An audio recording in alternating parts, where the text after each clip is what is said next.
Hello dear students, कैसे हो? I hope आप सभी स्वस्थ होंगे, मस्त होंगे और जबरदस्त होंगे। मैं आपका अपना आयुष सर आप सभी के लिए एक बहुत ही इंटरेस्टिंग टॉपिक पीरियोडिक टेबल से लेकर के आया हूं। इस टॉपिक में अगर आप देखें तो बहुत सारी चीजें ऐसी है ना, यहाँ पर बहुतों को गलत फहमियां होती है ना, तो उन गलत फहमियों को हम लोग दूर करेंगे और चीजों को क्लियर करके ये कोशिश करेंगे आपके अंदर ये कॉन्फिडेंस डेवलप हो जाए कि आप इस टॉपिक से रिलेटेड अगर आपके एग्जाम में सवाल आए बहुत ही आसानी से बना सके। आइए स्टार्ट करते हैं। वो टॉपिक है क्या? तो वो टॉपिक है इलेक्ट्रॉन गेन इंथैल्पी। अब सवाल आता है कि ये इलेक्ट्रॉन गेन इंथैल्पी होता क्या? What do you mean by electron gain enthalpy? Electron gain enthalpy का मतलब क्या होता है? इसका मतलब होता है the energy released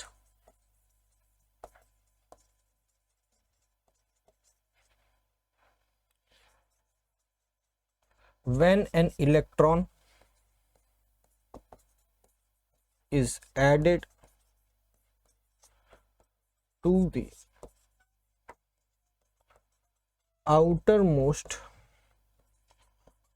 shell of an isolated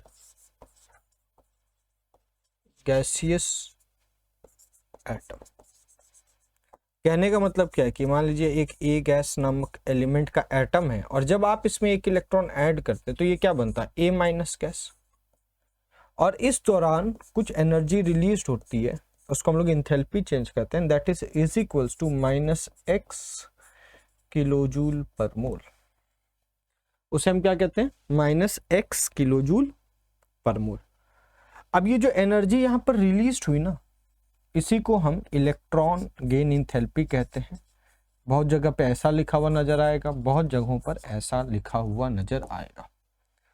जो कि फर्स्ट इलेक्ट्रॉन यहां ऐड हुआ तो ये क्या कहलाता है? फर्स्ट इलेक्ट्रॉन गेन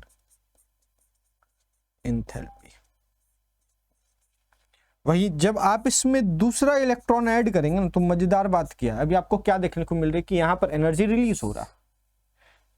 तो आपको ऐसा लगा कि जब आपने फर्स्ट इलेक्ट्रॉन यहां पर ऐड किया तो ये कैसा प्रोसेस है? ये एक एक्सोथर्मिक प्रोसेस है। ये एक एक्सोथर्मिक प्रोसेस है। जब आप इसी ए माइनस में और एक इलेक्ट्रॉन ऐड करने का कोशिश करेंगे, मतलब जब आप सेकेंड इलेक्ट्रॉन गेन इंथैल्पी के बारे में बात करेंगे तो यहां पर जब ये A2 माइनस बनने का कोशिश करेगा तो इसका डेल्टा H अगर Y किलोजूल पर मोल आ रहा है तो वो नेगेटिव नहीं पॉजिटिव होगा। मतलब सेकेंड इलेक्ट्रॉन गेन इंथैल्पी एक प्रकार से एंडोथर्मिक है। और अगर मैं यहां ओवरऑल का बात भी करूं, आपसे ओवरऑल का बात भी करूं तो ओवरऑल इस रिएक्शन का delta H plus y minus x, मैं बता दूं y आपका ग्रेटर देन x होगा और वैल्यू जो आएगी वो पॉजिटिव आएगी। तो जब भी आपसे इलेक्ट्रॉन गेन इंथैल्पी का बात करेगा ना जनरली, तो वो फर्स्ट इलेक्ट्रॉन गेन इंथैल्पी के बारे में ही बात करता हुआ नजर आता है। बहुत जगह पर इसी को इलेक्ट्रॉन एफिनिटी के द्वारा भी समझाने का कोशिश करता है। एफिनिटी या इलेक्ट्रॉन गेन इंथैल्पी में मतलब क्या है कि ये आपको किस प्रॉपर्टी के बारे में बताता है? ये आपको एलिमेंट के उस प्रॉपर्टी के बारे में बताता है कि इलेक्ट्रॉन लेने के बाद उसके अंदर किस प्रकार की स्टेबिलिटी डेवलप होती है। मतलब एक होता है अट्रैक्ट करना, एक होता है एकोमोडेट करना। तो यहां पर जो बात होती है इलेक्ट्रॉन गेन इंथैल्पी की, वो क्या किस चीज के ऊपर होती है? एकोमोडेशन पर बात होती है। यहां बात किस चीज पर होती है? एकोमोडेशन पर बात होती है। Are you getting my points? तो सवाल है, ठीक है सर, ये एक एक्सोथर्मिक प्रोसेस है, फर्स्ट स्टेप हमेशा एक्सोथर्मिक होगा और बात भी एक्सोथर्मिक की जाएगी। और ये गेनिंग प्रॉपर्टी मतलब लेने के बाद स्टेबिलिटी के बारे में बताने का कोशिश करता है कि कौन कितना आसानी से रख सकता है इलेक्ट्रॉन को, अट्रैक्ट नहीं, रख सकता है इलेक्ट्रॉन को। इसके बारे में ये प्रॉपर्टी बताने का काम करता है। अच्छा, जिसका डेल्टा EGH जितना ज्यादा नेगेटिव होगा, मैं बता रहा हूं ज्यादा नेगेटिव होगा, मैं फिर से रिपीट कर रहा हूं, ज्यादा नेगेटिव होगा, उसके अंदर इलेक्ट्रॉन गेनिंग टेंडेंसी ज्यादा होगी। उसके अंदर इलेक्ट्रॉन गेनिंग टेंडेंसी ज्यादा होगी। फिर मैं वही बात बोलूंगा, बहुतों को लगता है कि जिसकी इलेक्ट्रोनेगेटिविटी ज्यादा उसकी इलेक्ट्रॉन गेन एंथैल्पी भी ज्यादा होगी। ऑब्वियसली कुछ केसेस में है, लेकिन कई सारे केसेस आप देखेंगे कि जहां उसकी अट्रैक्शन की टेंडेंसी तो ज्यादा है लेकिन गेनिंग टेंडेंसी नहीं है। फॉर एग्जांपल अगर मैं आपसे बात करूं कि फ्लोरीन की इलेक्ट्रोनेगेटिविटी मैक्सिमम है लेकिन इलेक्ट्रॉन गेन एंथैल्पी मैक्सिमम नहीं होता है dear, electron gain enthalpy maximum नहीं होता है फ्लोरीन का। इसका ये मतलब है कि अट्रैक्शन एंड एकोमोडेशन ये दोनों चीजें अलग अलग है। आ रहा बात समझ में? तो यहां पर भी बात वैसा ही। तो किसके अंदर गेनिंग टेंडेंसी ज्यादा होगी? जिसका डेल्टा ईजीएच का वैल्यू सबसे ज्यादा नेगेटिव होगा। क्लियर? डेल्टा ईजीएच का वैल्यू तीनों प्रकार का हो सकता है, पॉजिटिव भी हो सकता है, नेगेटिव भी हो सकता है और जीरो भी हो सकता है। तो बोलेंगे सर इलेक्ट्रॉन एफिनिटी, तो पहले तो टर्म इलेक्ट्रॉन एफिनिटी यूज किया जाता था, लेकिन बाद में इसको सुधार किया गया और बोला गया इलेक्ट्रॉन एफिनिटी की जगह जो हम लोग वर्ड यूज करेंगे वो क्या यूज करेंगे?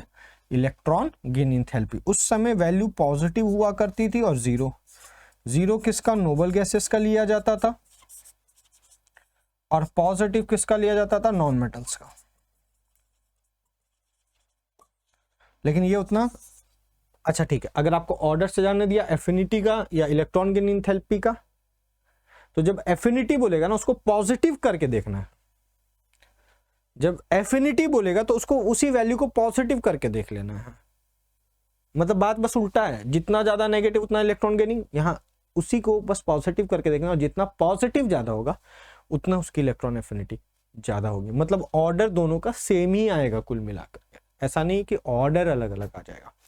यहां नेगेटिव साइन कम बेसी को नहीं बता रहा, नेगेटिव साइन बस बता रहा है कितना रिलीज हुआ। बस पहले क्या किया जा रहा था उस रिलीज को ही पॉजिटिव साइन में दिखाया जाता, और कोई डिफरेंस नहीं है। तो अगर आपसे कोई ऑर्डर के बारे में बात करेगा तो ऑर्डर आपका क्या होगा? सेम ही आएगा, चाहे आप इलेक्ट्रॉन गेन एंथैल्पी का सजाइए चाहे आप इलेक्ट्रॉन एफिनिटी का सजाइए। Is it clear? अब सवाल आता है सर ऑर्डर कैसे सजाया जाए,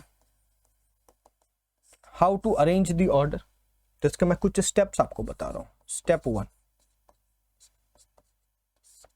स्टेप वन आपको क्या देखना है कि सबसे कम इलेक्ट्रॉन गेन एंथैल्पी किसकी होगी?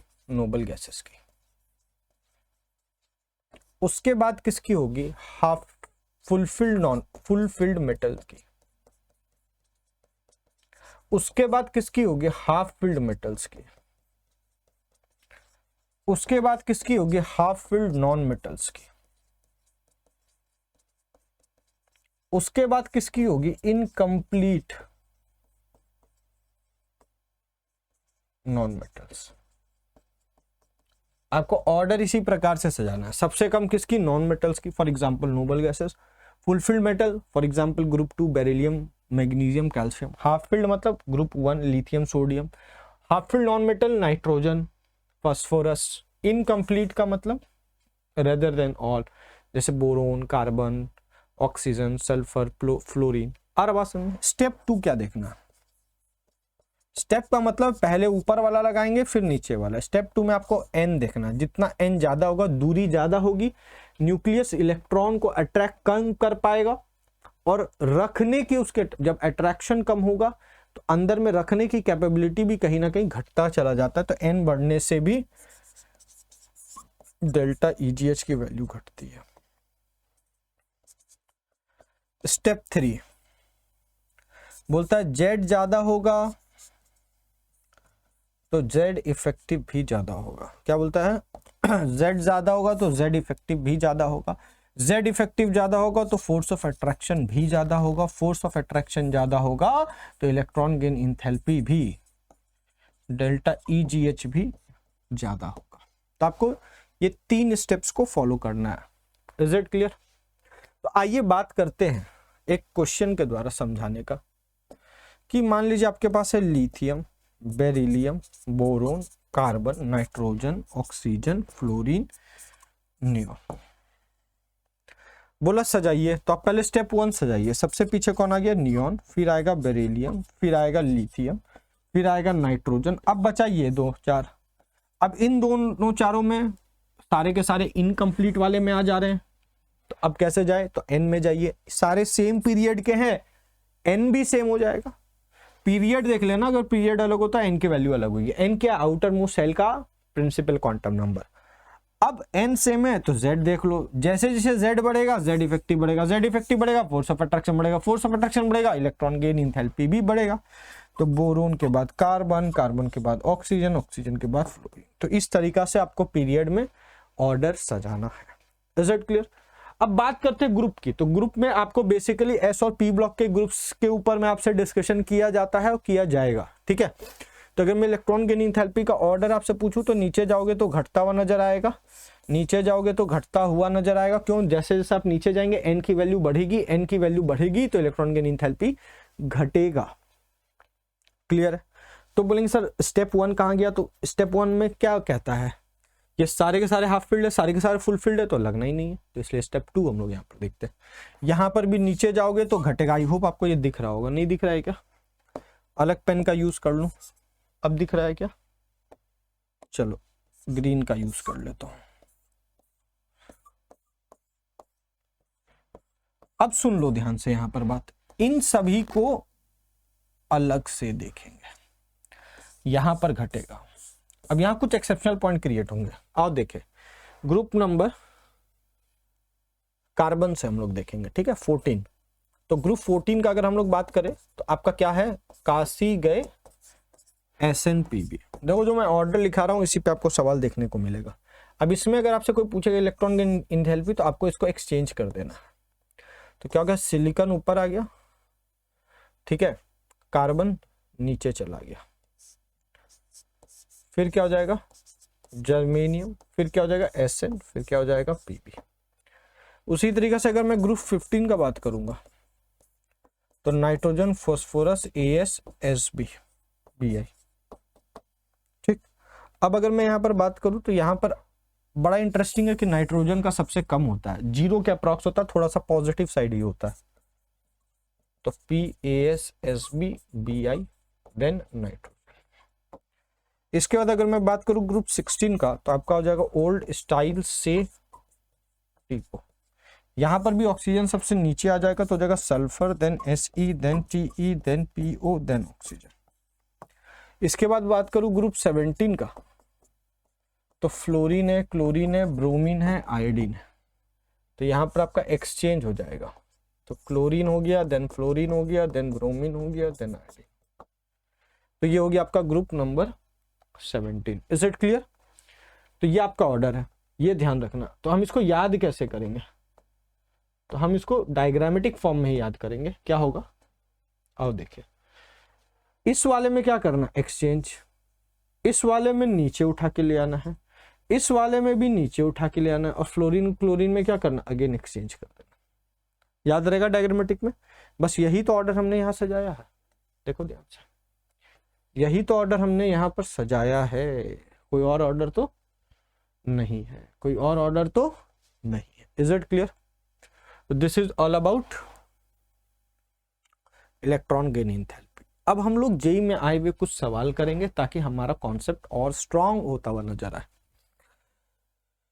अगर मैं आपसे बात करूं बोला electron affinity values are negative, ठीक, तो ऑब्वियसली नेगेटिव सबसे ज्यादा किसके लिए होगा, नेगेटिव सबसे ज्यादा नॉन मेटल्स के लिए होगा। तो एक ये आपका नेगेटिव हो जाएगा, एक आपका C नेगेटिव होगा, नहीं C नेगेटिव नहीं होगा, O2 माइनस है तो ये तो पॉजिटिव है, ये तो पॉजिटिव है। और पॉजिटिव के आसपास में कौन होता है, नाइट्रोजन भी आपका क्या है, पॉजिटिव है। नाइट्रोजन भी आपका क्या है, पॉजिटिव है, ठीक है। ये भी फुलफिल्ड वाला है, ये भी पॉजिटिव है, ठीक है। तो हमको जो लग रहा है वो D है और ये E है, क्योंकि ये इनकम्प्लीट क्या है, इनकम्प्लीट मेटल्स है, ठीक है, या हाफ फिल्ड है, तो इनका नेगेटिव होने का चांसेस ज्यादा है। तो मेरे हिसाब से ऑप्शन आपका कौन सा करेक्ट हो जाएगा, D। इस तरीका से सोचेंगे, ठीक है। तो इन बातों को ध्यान रखिएगा। फुलफिल्ड वाले का पॉजिटिव होने का चांसेस ज्यादा, नोबल गैसेस का पॉजिटिव होने का चांसेस ज्यादा, सॉरी नोबल गैसेस का तो 0 ले लेना, ठीक है। और अगर मैं बात करूं फुलफिल्ड मेटल्स का पॉजिटिव होने का चांसेस ज्यादा है। नाइट्रोजन का स्लाइटली पॉजिटिव होता है, 0 से थोड़ा सा ऊपर होता है। ये पॉइंट आप यहाँ पर ध्यान रख सकते हैं, अभी मैंने ऑलरेडी आपको बताया भी। अब आ जाओ next, fluorine has the most negative electron gain enthalpy in the group. नहीं, फ्लोरीन वाले ग्रुप में सबसे ज्यादा क्लोरीन का होता है, तो ये स्टेटमेंट तो फॉल्स है। Oxygen is the least electronegative enthalpy in its group, yes सबसे नीचे ऑक्सीजन जाता है, तो स्टेटमेंट 2 करेक्ट है। तो statement 1 is false but statement 2 is true. तो ऑप्शन कौन सा सही हो जाएगा बेटा, सी वाला। अब आगे बढ़ते हैं नेक्स्ट क्वेश्चन में। बोलता है difference between electron gain enthalpy सबसे ज्यादा कहां पर होगा। अब तुम देखो क्लोरीन यहां है, नियॉन यहां है ना, सॉरी फ्लोरीन, नियॉन, क्लोरीन और आर्गन। अगर मैं इसका ऑर्डर आपसे पूछूं तो आप क्या बोलोगे, सबसे पीछे तो ये नोबल गैसेस आएंगे, और इस नोबल गैसेस में भी आर्गन नियॉन से तो नीचे ही रहने वाला है, उसके बाद फ्लोरीन और क्लोरीन में। अब तुम देख लो डिफरेंस सबसे ज्यादा कहां है, आर्गन और सीएल, आर्गन और सीएल में सबसे ज्यादा डिफरेंस है, तो ऑप्शन ए आपका क्या हो जाएगा, सही हो जाएगा। क्लियर है, सब ऑप्शन ए क्या हो जाएगा, सही हो जाएगा, क्योंकि क्लोरीन सबसे ज्यादा इलेक्ट्रॉन गेन एंथैल्पी वाला और आर्गन सबसे कम इलेक्ट्रॉन गेन एंथैल्पी, तो डिफरेंस सबसे ज्यादा हो जाएगा। Is it clear. तो इसी तरीका के इलेक्ट्रॉन गेन एंथैल्पी के सवाल आते रहते हैं, आप और भी सवाल लगाइए और कहीं ना कहीं आप उसमें कॉन्फिडेंस जरूर फील करेंगे। अगर आपको वीडियो अच्छा लगा तो वीडियो को जरूर लाइक करें, चैनल को सब्सक्राइब करें, ऐसे टॉपिक मेनिया के सीरीज आपके लिए हर एक सब्जेक्ट में आता रहेगा। धन्यवाद, मिलते हैं आपसे नेक्स्ट वीडियो में।